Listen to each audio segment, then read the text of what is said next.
How you doing, and welcome to my channel, or welcome back to my channel, whichever it may be. Today I'm having a look at the Feral Predator from Hot Toys from the 2022 Prey movie. Just having a quick look at the box, you can see that it's done in this kind of earthy brown color that's in theme with the movie, the landscape of the movie. It's kind of a rustic kind of brown. You can see we have an image of the biomask that the Feral Predator wears with some paint on it there to replicate the tri-laser targeting acquisition system that he has. And we have some of his blood splatter on the top and the bottom of the box, and Feral Predator written at the bottom. And this is a TMS, not an MMS, because it was a TV movie. And on the side we have Feral Predator, and then on the back the usual warnings and information about Hot Toys. And while I lift off this slip cover, I would ask you to hit the subscribe button if you haven't already. And you can see there that we're presented with a few images of the figure here and down here, and Hot Toys presents Feral Predator at the bottom. So moving on swiftly, let's have a scan of the figure and have a look at some of the details. And here we are for a quick scan of the Feral Predator before we get into the accessories and the details. And some fun facts: set in the year 1719, this was a very primal predator, and he was the first predator to not use his iconic shoulder-mounted plasma caster, simply because the design was deliberately made to make him appear more primal, because this movie was set hundreds of years before we first seen him on screen in 1987. And the 1987 screenplay, the original screenplay, was actually based around a Native American, and it was altered over time to eventually what we got in 1987, but it was originally based around the Native American. So from the very first screenplay, Predator has involved Native Americans, so it just ended up coming full circle. And Billy Soul was what led to the idea of the Prey movie. Billy Soul from Predator 1987, as played by Sonny Landham. And Dan Trachtenberg said in an interview that when he was a kid, before he'd actually seen the movie, he was told about a battle between a Native American and a predator taking place on a bridge beside a waterfall. And unfortunately, when he got to see the movie, he didn't see that scene, because that battle between Billy Soul and the predator wasn't actually in the movie. So that idea kind of stuck with him, and that's where he got that idea from for Prey, to base it around a Native American. And the movie shares similar ideas to a fan film from 2019 called Warrior Predator. The setting and the main character and the makeup that the main character wears is all very similar to Prey. Anybody who hasn't seen that Warrior Predator movie, that fan film, should have a look at it. And a fan theory about the Feral Predator's biomask is that he's wearing the skull made from the river ghosts from the Predators 2010 movie. And if you look back at that movie, at the river ghosts, it is a very similar design. It does indeed look like the river ghost skull, slightly changed a little bit. So it's a decent fan theory. And it was the first movie ever to be dubbed into Comanche, and I think it still remains the first and only movie to be fully dubbed into Comanche. And all the actors from the movie actually done the Comanche voiceover for their own characters, which was a nice touch. And the end credits, if you watch the end credits, you'll see that there is a hint to a sequel in them. The animations show, 3 predator ships coming down after the events of what happens around Nauru, and it kind of tells a story of what happens afterwards, that the predators come back after those events, and like I said, a little hint for a sequel. So there we have it for a quick pan of the Feral Predator. So moving on, let's take a look at the accessories that come with him. So here we have all of the accessories and attachments that come with the Feral Predator. And starting off with his mandibles, we have open and closed mandibles in typical Hot Toys Predator fashion. they come with open and closed mandibles, and you can see, like, unlike previous iterations, it is one whole piece. It's not three separate pieces for slotting in for the mandibles, which in a way cuts down join lines or seam lines. But there is a seam line, a visible seam line, that we'll have a look at a bit later on the figure itself.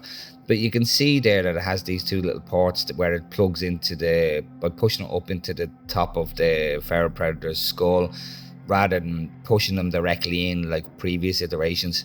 Painted really well, painted quite nice. You can see on the inside of the mouth there, it's got kind of this gory, wet look to it. The tusks are painted really well, and the teeth are done really well. Yeah, it looks really nice. And just a quick look at the closed one there. Same idea, pushes up into the skull and painted really well. And again, like I said, we'll have a look at them on the figure a bit later on.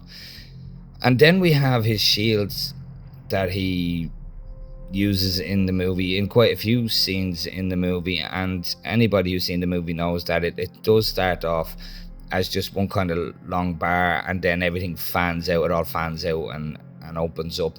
And it also acts as a cutting device, because he does cause some devastation with this particular shield, as the edges of it are supposed to be really, really sharp.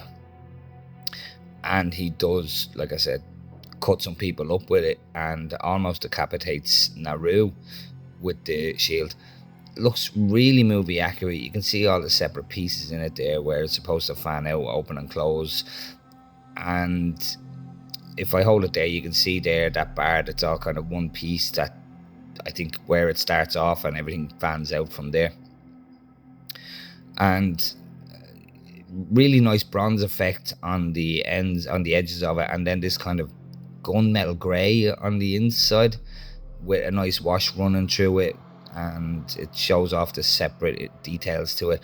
And the inside is spared no detail either. You can see where it all fans out, and all the details on the inside, and the inside edge of it is actually quite different to the outside edge. I hadn't noticed that before, but it's quite different. And you can see this little knob here where it plugs into his arm, and again we'll have a look at that on him a bit later on.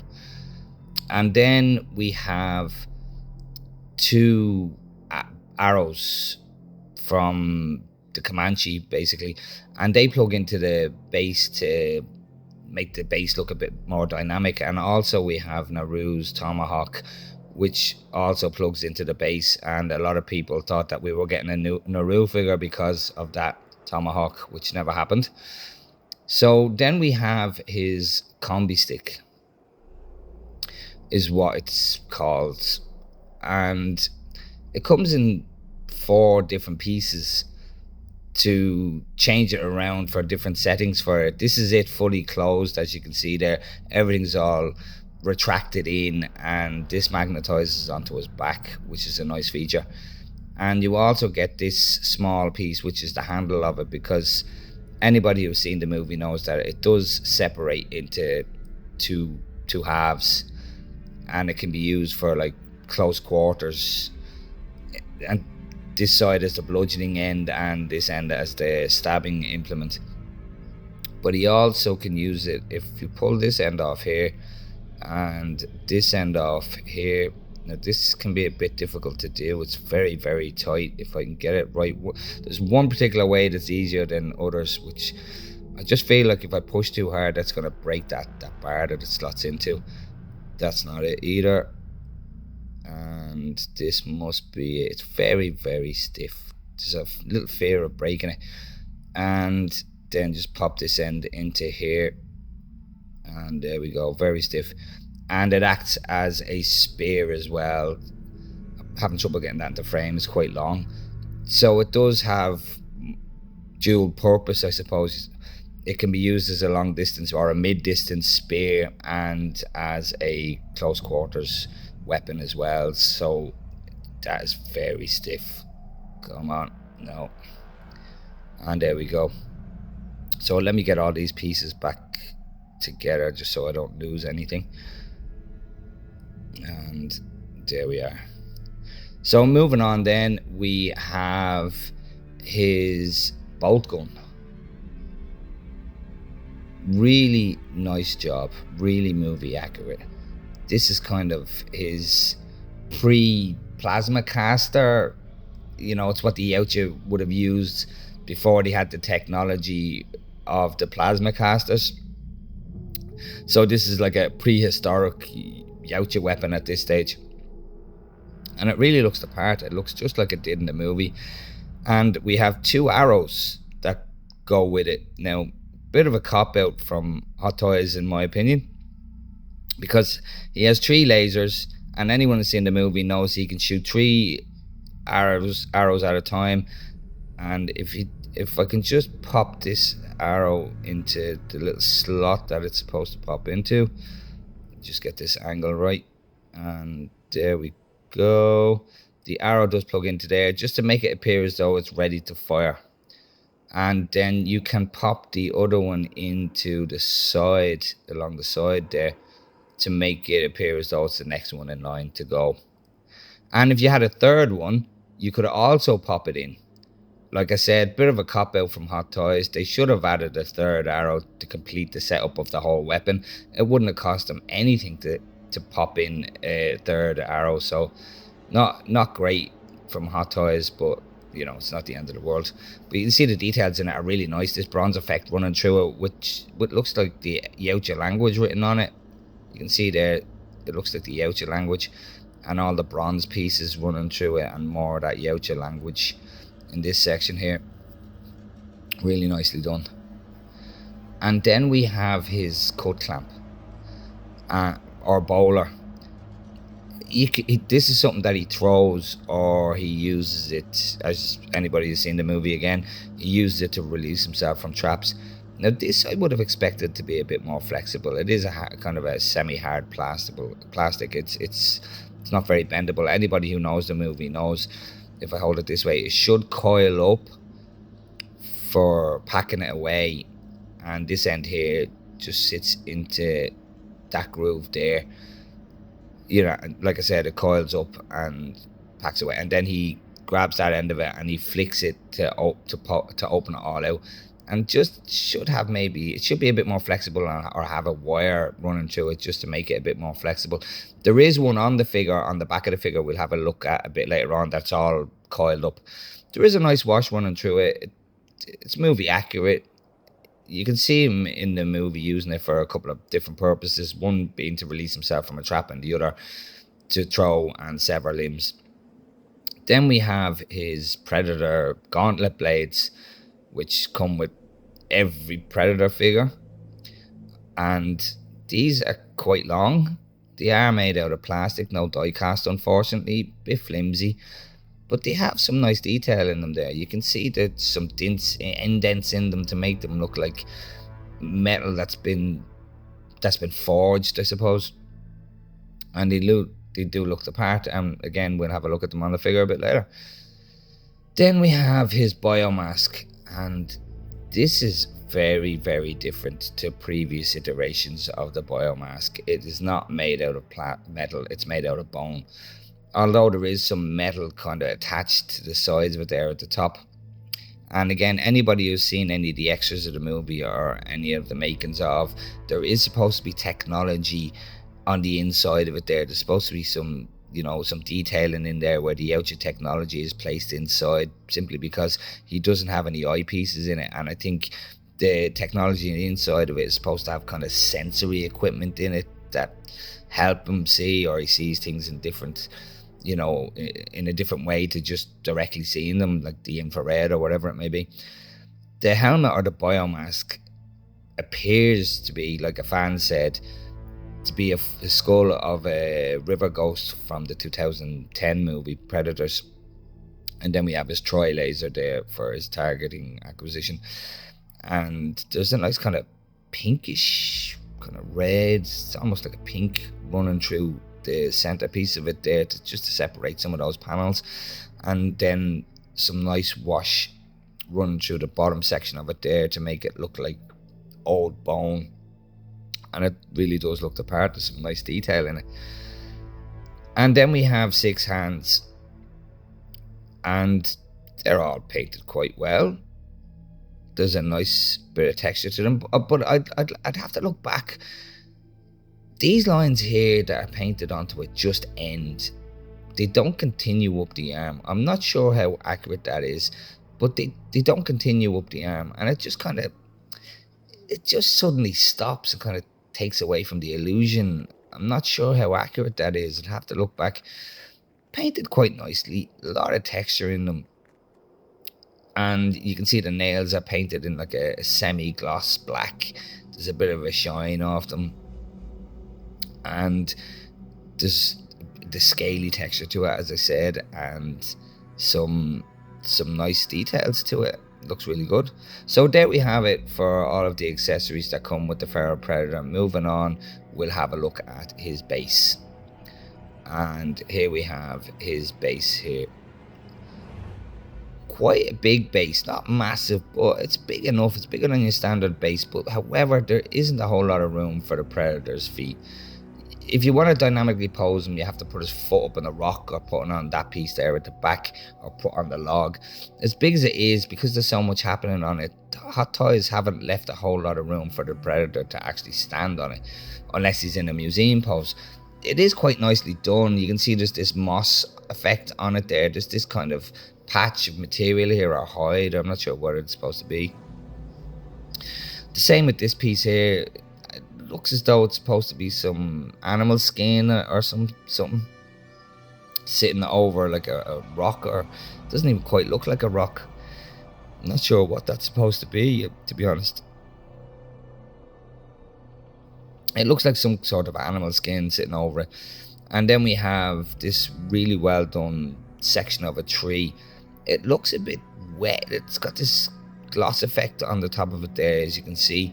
It's got this kind of glossy effect on it, on the bark, to make it look a bit damp, and like there's some dew on it. And you can see these little notches in it there, and there for you to be able to slot Naru's tomahawk into different places in it, as you can see there. This one here is a bit loose, as you can see there. It doesn't really fit in that one. I think it has to fit at the front there like that. Yeah, that maybe just goes that way. But there are, wherever you see fit to kind of put the tomahawk, there are several places to put it, and it's nice. It's nice to have the options. It's not just stuck in one place. You can choose yourself where you want to put it, and it does make it that little bit more dynamic. Or you can just place it maybe in between these logs here. You can, so there's many places for it. And on this piece here, you can see these two holes, which are for the two arrows from the Native Americans, and they just plug in here. Again, just adds that little bit more dynamic look to the base. Really, really, really nice looking base. And the only complaint, as I said, is unless you pose them in a museum pose, you can see all these bits of foliage and that run, bits of bark around it, and this piece here, this stone effect here, which looks like it's like a campfire that's about to be lit or something. It's got this separate piece there. It's a little bit loose. It's not going to come off or anything, but it's a separate piece that is put in to add more depth. And the logs are painted well. It looks the part. The stones are really good. You can see some lacerations in the stones, and they're painted really nice. They really do look like stone, as you can see. Really look the part. A lot going on this base. And then obviously we have this hole here for the flight pole to screw into, so that we can, and it's nice that we got a flight pole. In one sense, I'd like a flight pole and a crotch grabber, to be honest with you, but we got the flight pole. Really nice base. Like I said, my only gripe is that if I just grab the Predator, actually I'm going to change this angle up a little bit, and we'll have a look at him on the base. And here we have him on the base, and as you can see there, unless you have him in a museum pose, there's plenty of room for his feet in the museum pose. But if you want it, maybe that was Hot Toys' intention, just to have him in a museum pose, but they didn't. They overlooked the fact that some people might be dynamically posing them. And if I just pull this down here a little bit and just pull him a little bit closer, and like I said, if you want to dynamically pose the Predator, you're going to start having trouble. Once you pull his legs apart a little bit, you can see he's interfering with the bits and pieces around the base. Or if you want to even bend the leg, he starts, interfering with the bits behind him. Everything starts getting in the way once you start trying to dynamically pose him. And it's a bit of an issue. If you want to do anything more than a museum pose, you start hitting trouble. It's a bit of a bummer. It's a bit of a nightmare to get him into anything other than a museum pose without him interfering with stuff. So that's the downside to having that much stuff on a display base. So here we have the feral predator standing pretty much straight up as he comes out of the box. Very hard to get into frame because he's so tall. Bit difficult to get into frame, but starting off from bottom to top in my usual fashion, I suppose, we'll have a look at his feet and his lower half. You can see he has these wrappings around his shin area, his lower shin area, and down into his feet. That would essentially supposed to be one whole piece, but they've split it for articulation. There isn't a whole heap of back and forth articulation on this guy, and that is solely down to this little back predator toe, I suppose you could call it. And I'm pretty sure all predators have this. You can see there's a little nail on it as well, and it just restricts the movement because of this. Just gets in the way. There is a pivot from side to side, as stiff as the joints are. They're very stiff joints. There is a pivot from side to side, as you can see there, but not the most articulated foot in the world. But looking at the paintwork on it, you can see that the wrappings are done quite well. There's a bit of depth to them. There's a nice bit of dry brushing over them to give them that, to highlight the depth in them and make them look a bit raggedy. And it looks really nice. And you can see his toenails there are painted in that same semi-gloss as the fingernails, which has a little bit of a shine off them, not too much. In between the toes, there's a nice wash put through them just to define the bone structure and separate the toes. And you also have these little kind of black dots that are all scattered around the skin of the figure. Moving up to his thigh area, and you can see that there is quite a lot of texture to the skin. Just get this light in a bit better. You can see there's quite a lot of texture to it. It's quite scaly, I suppose is what you'd call it, and it's really well textured. You can see there's a bit of a pivot from side to side in the knee joint as well, with the exposed knee joint, as much as it's covered to the best of Hot Toys' ability at the time. Now we know with the recent announcement of Deck from Predator Badlands that they've actually put vinyl cover over all of the joints and the arms and the legs and made them as seamless as they possibly could. But this seems to be the last of the jointed predators, fingers crossed. The knee joint is ratcheted. There's quite a strong ratchet on that knee, which is great to have. And you can see the muscle definition all through the upper part of the leg there, and the quads there, and the little scars he has running through his legs. A couple of scars on his knees, a scar on his inner thigh, and a scar at the top of his leg, which all looks fairly on point. Looks really nice. And then we have his loincloth, made of a really soft plastic, almost like a rubber.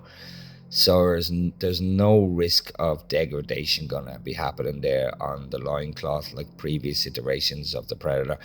And I'm just thinking here of the Falconer Predator and the Tracker Predator, which their loincloths just disintegrated over time.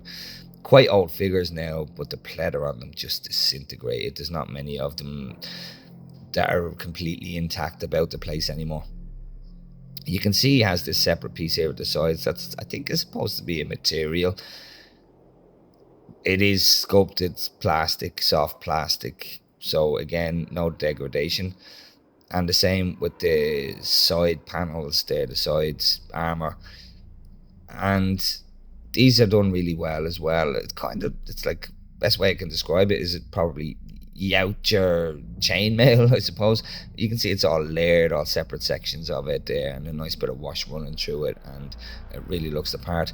And even his belt there is molded and quite nicely done. You can see it like it looks like a metal chain, all running around him, and it buckles up in the middle there, which is on point. And then just looking at his legs there, something that I want to point out. Hot Toys have done this on other figures, but you can see there's not a whole heap of articulation in the leg there. But if you pull the leg down, like the General Grievous or some of the Iron Man figures from Hot Toys, to get more articulation, you can pull the leg down. Now, I only recently just discovered it with the General Grievous figure, to be honest with you, but it just clears the leg for a bit more articulation, as you can see there, and you get far more articulation, I suppose, which is a great idea from Hot Toys. It does leave a bit of a gap up there, but if you have them in a museum pose, you can push it up and it hides all those joints. But if you do want to articulate them a bit more, you can just pull that leg down and get more clearance and get more articulation. Great idea from Hot Toys to do that when they do that to some of their figures. Like I said, there's Iron Man and the General Grievous. That leg there is a lot stiffer than that leg to pop down. It will come down, but it's a lot stiffer than that one. And I never actually done it on the General Grievous one. It was so stiff I was afraid to break it. Moving around to the back of his loincloth, and you can see that same thing all the way around, is this really soft, rubbery plastic. Really, really soft and bendable, almost like a rubber. And it, like I said, eliminates any pleather use. We have his trophies there. This is the wolf that he dispatches in the movie, and we see him actually cleaning that skull, and this is his first kill, I think, which is the snake that he also dispatches. And hanging off here is the cut clamp, and this is it coiled up, and that can actually come out there. That's that basically, as I mentioned in the accessories part, but all coiled up and put away, and it does come out there. I haven't taken it out, I won't be taking it out, but it can be removed. You know, say for instance, if you're posing with the cut clamp, if you have that in his hand, obviously he doesn't have two of these, so if you're going to be posing with the cut clamp in his hand, you can actually remove that just to make it look the part, or you know, for continuity reasons, I suppose. But that's it, all coiled up and put away, which, you know, it's nice that we got that. And moving around then to his torso area, and you can see that he has got this kind of what seems to be a vinyl sleeve put over the torso area, which if anybody remembers the promo pictures knows that wasn't the case in the promo pictures. There was a split in the torso, and enough people complained about it that Hot Toys fixed it. He still has the ab crunch, he still has the flex, the split is still there, and it's on a ratchet. It's on a very clicky ratchet. It's quite strong, and it's great that we do have this vinyl cover on just to hide it all. And there is a bit of a torso twist. It's very, very stiff, but there is a torso flex on him as well for articulation. And as I said, people were complaining about this split in the torso, so Hot Toys did listen, and this was kind of the beginning of them starting to make the joint seamless on these Predator figures. And as I said, with the deck figure from Badlands, they've covered up his arms and his legs as well, so great things ahead of us with future Predators with hidden joints. You can see there's another scar on his chest there. He does have this kind of, it's almost like a raw flesh tone running up the, you know, to his chest, right down to the center of his stomach, and painted really well.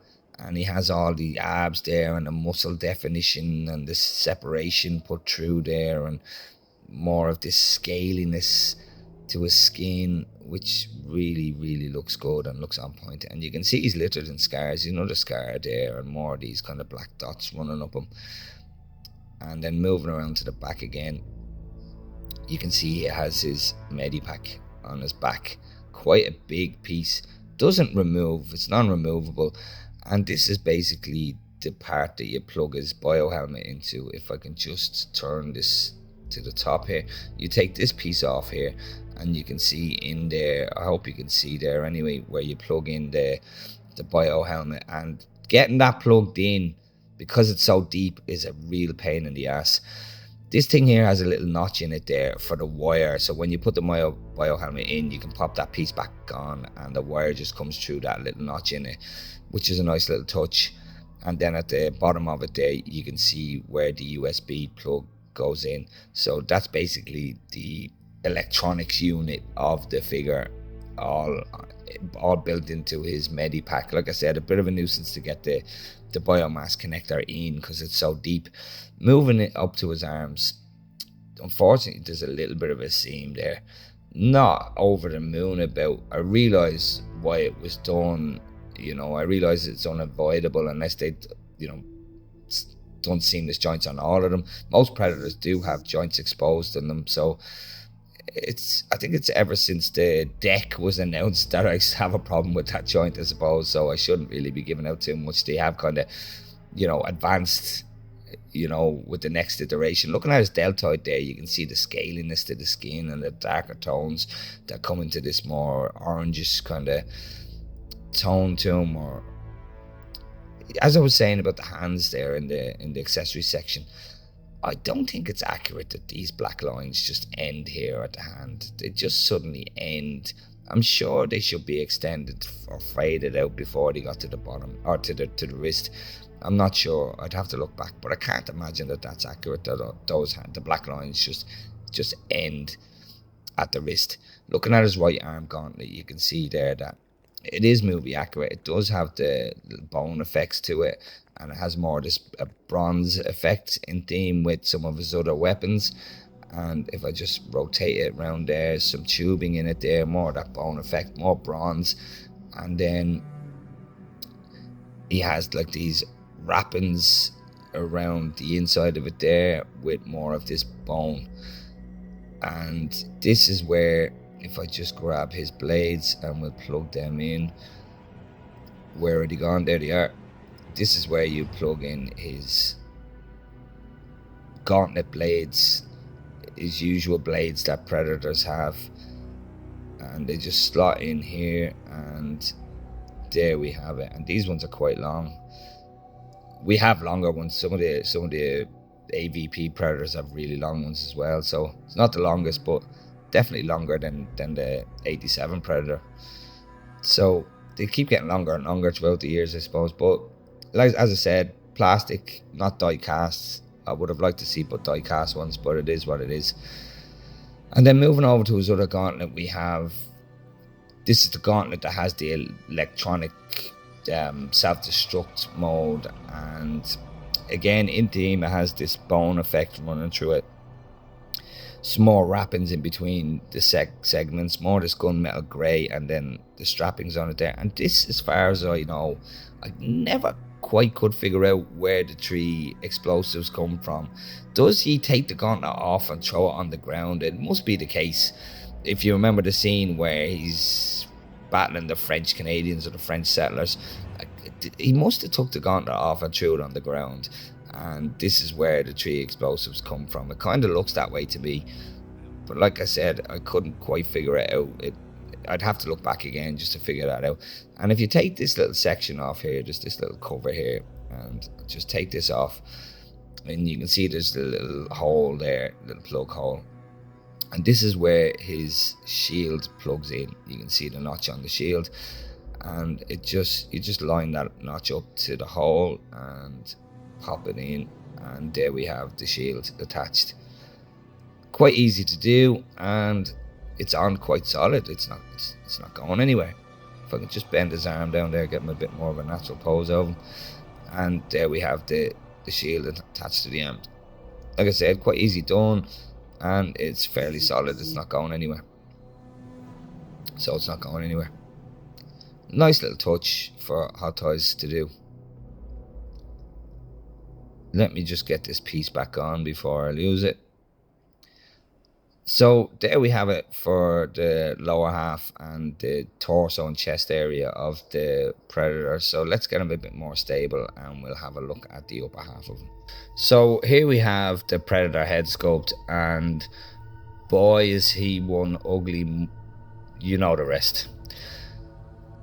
Just taking a look at his neck area there, he does have his quills, which he should have, and they are quite prickly. They're a little bit prickly, I don't mind saying.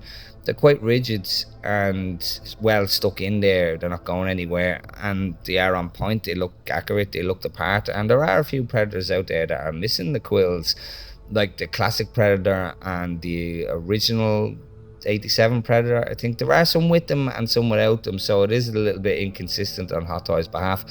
And he has more of them at the side of his face there, as you can see. If I just catch him into the light there, again, it looks on point, and they look great that they're there, and they haven't been left out like with some figures. As I said, you can see, if I don't knock them over, I'm sure you can see that there is a little bit of a seam line running up the side there from where you attach them, the mandibles, which I suppose is unavoidable, you know, if you want to have open and closed mandibles. I don't think it would be cost effective for Hot Toys to put in two head sculpts. I very much doubt it. I think that would increase the price of the purchase of the figure, and they're expensive enough. So I suppose they're meeting us in the middle, or meeting us halfway, by making the mandibles interchangeable. As you can see there, you have to pull it down out of the top of the skull to get it off, and we will open up or put in his open mandible, which is a bit more difficult to get on than the closed mandible. It takes a little bit of working to get it in. It's very, very stiff, which I'm not complaining. Some of the Predator figures have very loose mandibles when you plug them in, and they go in too easily. And you can see that the open mandibles on this particular Predator are really wide open and really looks the part. And the paint applications are great. Now, I'm not the greatest fan of this guy's head design, to be honest with you. It's like his eyes are too close together or something. It's just, he looks, I suppose he looks feral. He looks feral. It's the best way to put it. But the paintwork on him is absolutely on point. And another thing I want to mention as well is actually the neck. The neck piece underneath the vinyl, it does have articulation in it. It is on a ratchet as well, which is quite a strong ratchet. Not a whole lot of movement, but it is there. And it's great that they have this ratchet like on it, and it is an audible click. It's not going to get loose over time, and it's great to put everything on ratchets just to keep them strong. But as you can see there's also a seam line inside his mouth there, which is a little bit unsightly, not ideal. But like I said, it's kind of a compromise on Hot Toys' behalf. For the other alternative is to give us two head sculpts and charge us for them. The eyes are on point with the colour of them, and the pupil inside them, and the inside of the mouth does have this, I wouldn't say a high gloss, it's like a semi-gloss, just to make them, to make the inside of the mouth look a bit wet and a bit gruesome. And the same with the top of the head, you can see it catching the light there, that it does have the semi-gloss effect on it to make it look wet and slimy, which is again on point.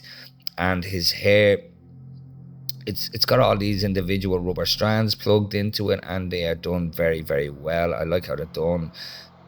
They're not as rigid or hard to maneuver as previous iterations, and there's less chance of them degrading. They're made of a better material, so there's less chance of them degrading or deteriorating over time, or drying up and breaking. And you can see there's quite a lot of strands plugged in there. They haven't skimped out on the hair at all. It's fairly full. There's a lot of volume to it, and it's a nice length as well. It runs all the way down to his lower back, which is again on point and looks the part. And actually, let me take him off the stand there for a second. Something else I forgot to mention about his back is, if I just grab it here, this part here, his combi-stick, I know I mentioned it in the accessories part, but you can see it magnetizes to his back and is a great feature for Hot Toys. And also his bolt gun as well. If I can just move his hair out of the way, if it'll just cooperate with me. Like I said, there's quite a lot of it. There we go. And you just attach his bolt gun to his back there as well, which fantastic. It looks the part, it's accurate. A lot of magnets and figures these days to keep things attached on, and I really like it. It's a great idea, and it's done really well in this particular figure, and doesn't interfere with anything. Well, this part on the back here can interfere with the waist grabber, and the same with the plug for the USB. If you have the USB plugged into the bottom there, getting the waist grabber on with the USB plugged in is a no-no. It's not going to happen. So maybe a USB with a bend on it would be more ideal, or attaching the waist grabber section, which is what I've been doing. I've been just attaching it to his leg, to the top of his leg, rather than on his waist, which is also an option. So moving back up to his head sculpt, like I said, the hair is done really well, lots of it, a lot of volume to it, really looks on point. And going back to the medical pack, actually, because I did kind of skimp over it when we were looking at it, you can see all the details, if I can get it into frame, all the detailing in it there, more this bronze effect running through it, just in theme with the rest of his weapons and gauntlets, and then all of this detail running up the side of it there, and it's got this hammered effect to the metal parts of it, and it's a bulky piece, as you can see. It comes out from his back quite a bit, and it does look the part.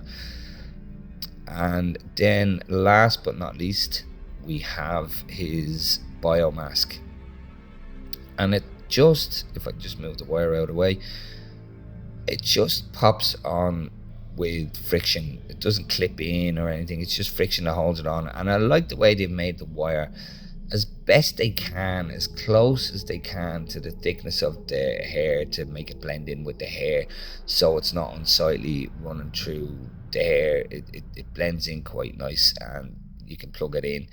A little bit of futzing to get it hidden, but once you get it positioned correctly, it's blended in quite well if you hide it away. And there he is with the biomask on. My preferred look for him, to be honest. That's how I'll be posing, with the biomask on. And what I will do now, actually, is I will plug it in and light up this tri-laser. So here we have the biomask all plugged in and functioning, and it is running off LED. You can see the wire is just there. It is very subtle once you kind of blend it in and futz with it, and you can see where it plugs into the medical pack. That's the word I'm looking for. Bit of a nuisance to get this plugged in. I'm not a big fan of how deep the plug is, and that I was afraid of breaking one of the connectors, and a bit of a nuisance to get that in. I wasn't not too pleased with that, to be honest with you. I could see some people at some point plugging it in the wrong way around or something and bending one of the connectors. And as I said, there's this piece here, the cover, that just goes over it and hides all of the mechanisms. Nice and neatly done there. And what I'll do now, actually, is, if I can get him to stand up straight, there we go, I'll hit some of the lights and just show you what it looks like with the lights off. It's quite powerful. It is running off LED, as I said, so it is quite powerful, although two of them are more lit up than the one on the outside, but it still absolutely does the job. And this is the first Predator with USB. I'm pretty sure this is the first. Yeah, this is the first Predator that's not battery powered for his biomask, so it can be kept lit, pretty much 24/7, and no messing with those button cell batteries. So this is fantastic. This is, again, another leap forward in technology, that you can have the biomask on all the time on your display.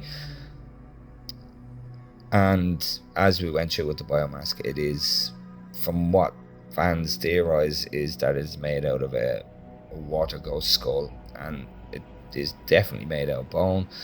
And Dan Trachtenberg said he did want his Predator wearing his trophies, not just having them as trophies, but he wanted him wearing his trophies as well, and that's why he incorporated a skull as his biomask. So it is a nice touch that he is wearing a trophy as a biomask. And just before I wrap things up, I just want to do a quick height comparison between the feral predator and just a few other predators that I have. And you can see on the right hand side we have the tracker predator, then we have the city hunter predator, and then we have on the left hand side the classic predator. And you can see just straight off the bat that he is significantly taller than some of the previous iterations, which is rightly so. I do believe he is the tallest predator so far, other than the ones out of the Predator movie that came out a few years ago, that atrocious movie. But here we are with the tracker predator, and you can see the feral predator is quite a bit taller than him, got to be a half-inch taller than him. Now, I do not like touching this tracker predator. Even looking at him, the pleather starts to peel and fall apart. He's so delicate. Now, it's an old figure at this stage, so, but the pleather is just crumbling, and I might just do a repair on him and do a video on the repair and replace that loincloth with some real leather if I can get a hold of some real leather. So I might just do that sometime in the future. But there we have a height difference between these two guys, quite a significant height difference. Then we have the city hunter predator, and a little bit taller by the looks of it, marginally taller than the tracker predator. Is he a little bit taller? It's kind of hard to tell there on screen because he is closer, but just looking at him there, he's a small bit taller than the tracker predator. Is he? No, actually, no, they're roughly around the same height, actually. Although the tracker predator has bigger arms and a bigger frame, I suppose. So not much difference between the tracker predator and the city hunter predator.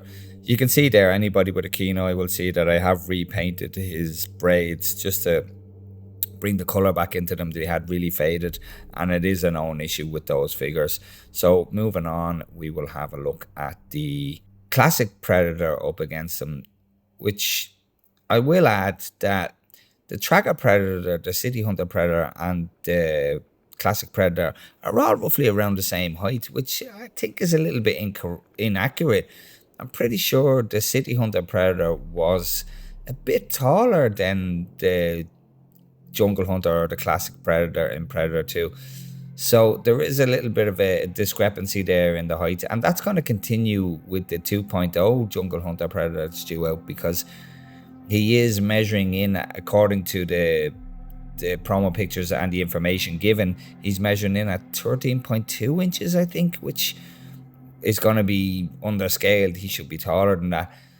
But then if they 2.0, if they correct the height on that to an accurate height, then it's going to underscale the feral predator. So I'm not really sure what Hot Toys are going to do about it. If anything, I don't think they're going to do anything about it, to be honest with you. And anybody with a keen eye, again, is going to see that this guy here has been slightly modified to make him look more like the jungle hunter predator. He is the classic, but I have modded him just a little bit with a Predator P1 conversion kit on him, with the trophies, the armor on the side, and the necklace, and the more accurate biomask with the green hint to it, and the damage on the top of it. So I've tried to make him look as much like the classic predator, or sorry, the jungle hunter predator as possible with that conversion kit. And in my opinion, he looks accurate enough to the 1987 jungle hunter predator. But I just wonder if Hot Toys are going to correct some of the issues with the Jungle Hunter 2.0. For instance, this line across his bicep.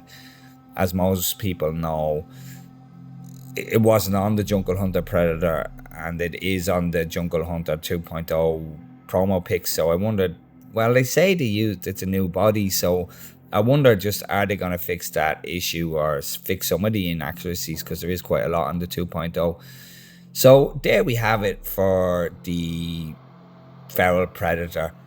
If you made it this far through this long video, thank you very much. I really appreciate it. Please do not hesitate to hit the like and subscribe button if you did like the content and you want to see more. And I'll leave you with some images of the feral predator. And like I said, keep an eye out for future content from myself. And thanks for watching, and take care.